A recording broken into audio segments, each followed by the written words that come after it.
রাশিয়ার এক আধিকারিক এমন দাবি করেছে যা গোটা দুনিয়াতে চাঞ্চল্য ছড়িয়ে দিয়েছে। রাশিয়ার সুরক্ষা কাউন্সিলের ডেপুটি সেক্রেটারি মিখাইল পোপভ নিজের দাবির মাধ্যমে ভারত সহ গোটা দুনিয়াকে অবাক করে দিয়েছে। নিজের দাবিতে সেক্রেটারি মিখাইল পোপভ বলেছে, ইউক্রেন যুদ্ধ চলাকালীন আমেরিকা গত সপ্তাহেই রাশিয়ার থেকে 43% বেশি তেল কিনেছে। মানে আমেরিকা রাশিয়ার থেকে প্রতিদিন 1 লাখ ব্যারেল তেল কিনেছে। শুনে হয়তো আপনিও চমকে গেলেন, আর দাবিটাই এমন করা হচ্ছে। এই দাবির পর তো দুনিয়া জুড়ে মানুষরা আমেরিকাকে নিয়ে প্রশ্ন তুলছে। মানুষজন বলছে, প্রথমে তো আমেরিকা রাশিয়ার ওপর অনেক ধরনের প্রতিবন্ধকতা লাগায়, তারপর ভারত সহ অন্যান্য দেশকে রাশিয়ার সঙ্গে বাণিজ্য করায় আটকাচ্ছে। আমেরিকা লাগাতার ভারতের ওপর প্রেসার ক্রিয়েট করছিল, কিন্তু নিজেই আবার রাশিয়ার থেকে তেল কিনতে থাকে। এখানে আপনাদের বলে দিই, শুধু আমেরিকাই নয়, ইউরোপের অনেক দেশ এখনো প্রতিবন্ধকতা সত্ত্বেও রাশিয়ার থেকে তেল এবং গ্যাস কিনছে। আমেরিকা এবং ব্রিটেন সহ অন্যান্য ইউরোপীয় দেশ ভারতকে সতর্কতা দিচ্ছিল, কিন্তু এখন ওইসব দেশগুলোর আসল রূপ সবার সামনে বেরিয়ে চলে এসছে। আপনাদের মনে আছে, সদ্যই ভারতের বিদেশ মন্ত্রী এস জয়শঙ্কর মহাশয় ওই সমস্ত দেশগুলোকে আয়না দেখিয়েছিল।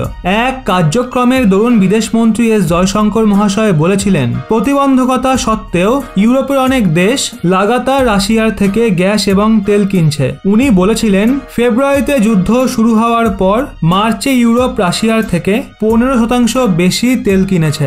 বিদেশ মন্ত্রী জয়শঙ্কর মহাশয় বলেছিল, যদি আপনারা রাশিয়ার থেকে গ্যাস এবং তেল কেনার ক্রেতাদের দেখেন, তাহলে তার মধ্যে বেশিরভাগ ইউরোপিয়ান দেশকেই পাওয়া যাবে। যেই সময় বিদেশ মন্ত্রী এস জয়শঙ্কর মহাশয় কথাটা বলেছিলেন, তখন ওনার সঙ্গে ব্রিটেনের বিদেশ মন্ত্রীও বসেছিলেন, আর সে নিজের জন্য কোনো অজুহাত দিতেও পারেনি। এখানে আপনার আরো একটা তথ্য দিই, দুনিয়াতে শুধু দুটো সংস্থা এবং একটা এমন দেশ রয়েছে যার দ্বারা লাগানো প্রতিবন্ধকতার প্রভাব যে কোনো দেশের অর্থনীতিতে দেখা যায়। এর মধ্যে প্রথম হলো ইউনাইটেড নেশন, যার সদস্য দুনিয়ার 193টা দেশ, আর দ্বিতীয় হলো ইউরোপীয় ইউনিয়ন, যার সদস্য সংখ্যা 28। ওদিকে তৃতীয় নম্বরে রয়েছে আমেরিকা, যার কথাকে ন্যাটো সহ অনেক ছোট ছোট দেশ মানে। এই সময় ইউরোপীয় ইউনিয়ন, ইউনাইটেড নেশন এবং আমেরিকা মিলে দুনিয়ার 32টা দেশ বা সংস্থার ওপর প্রতিবন্ধকতা লাগিয়ে রেখেছে। প্রায়শই আমেরিকার বিরুদ্ধে এটা অভিযোগ উঠেছে, যে কোনো ক্ষেত্রতে সে নিজের প্রভাব বিস্তার করার জন্য